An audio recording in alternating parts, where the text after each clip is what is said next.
about getting a breast augmentation, then I'm going to break everything down with Dr. Tarani for you. So we'll give you the 411 and we will explain everything. What the difference is between a tuba breast augmentation and a regular breast augmentation. A tuba or a transumbilical breast augmentation is when the breast implants are placed through the belly button. So the idea behind there is you want to camouflage. It looks like that you don't have any breast implants. So it's for somebody who is smaller, wants to stay smaller, and does not want any scars, because we're going literally on the inside of the belly button, so you end up with 0 scars. So that's tuba or transumbilical breast augmentation. The one caveat with tuba is it has to be a saline implant. So a saline implant is one that we actually pass through the belly button and then later fill under the muscle to give it really nice shape and good cleavage. Silicone implants, which is the majority of the breast augmentation I do, we would have to put a scar somewhere else on the breast. Why do majority of the people choose a silicone implant over a tuba? Majority of patients are wanting to go up more than 1 cup size. For example, if somebody's an A cup and wants to go to a D cup, you cannot do a saline implant because the feel of the saline implant is not as natural as a silicone implant. Whereas there are other patients that just want to go up a cup size. Somebody wants to go from an A to a B or a B to a C, where there's a very small amount of volume, then tuba becomes a really good option for them. Can you give us a bit of information about the price difference between tuba and regular breast augmentation? In general, saline implants are a bit less expensive than silicone implants, the actual purchase price of the implants.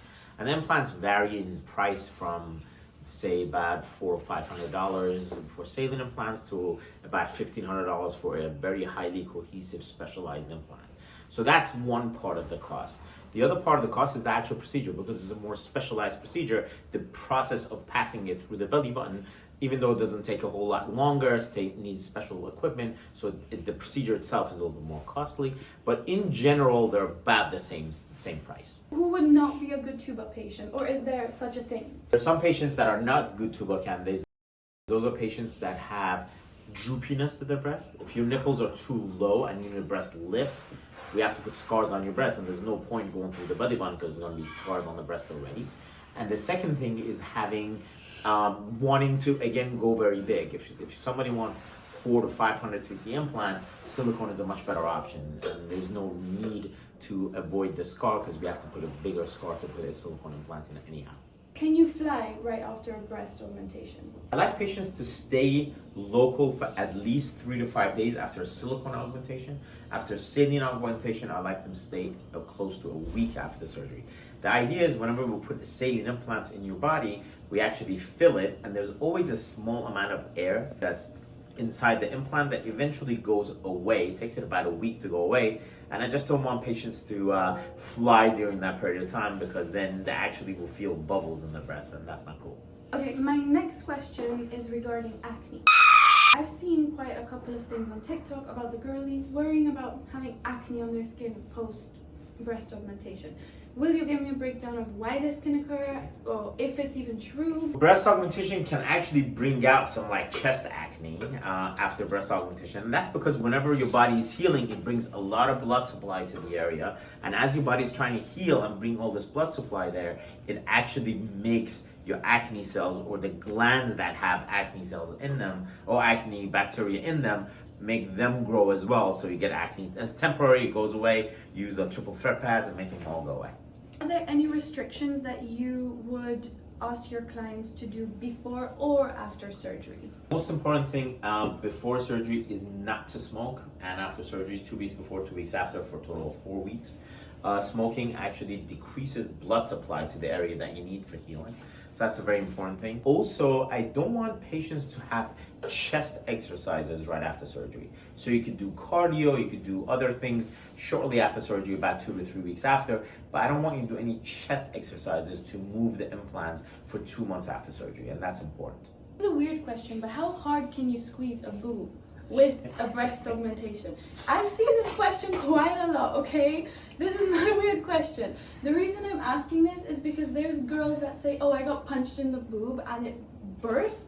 Like, is that really a thing? What happens? Most common reason for implant rupture has nothing to do with force, has to do with how it's folded, and over time that fold can actually become a weak point.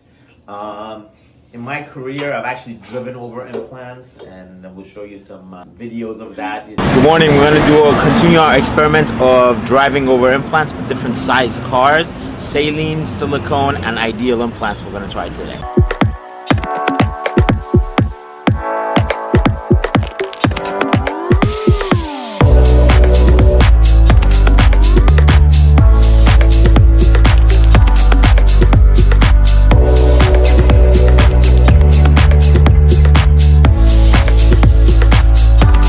Implants are very, very hard, so nothing actually happens to them that way.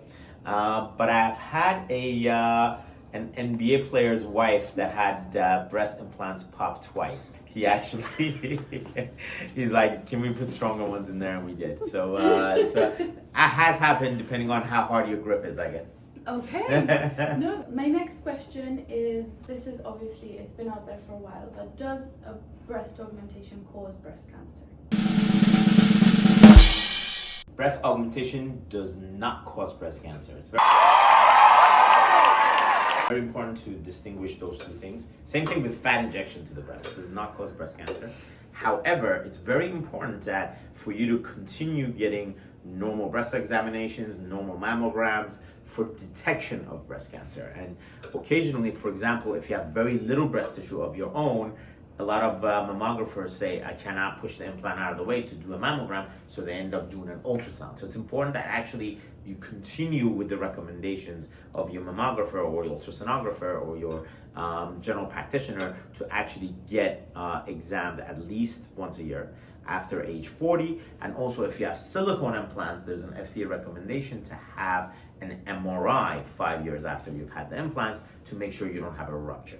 How young can you be to get a breast augmentation? For FDA's approval to get silicone breast augmentation, you need to be 22. I don't know about you, but I'm feeling 22. And to have saline augmentation, you need to be 18.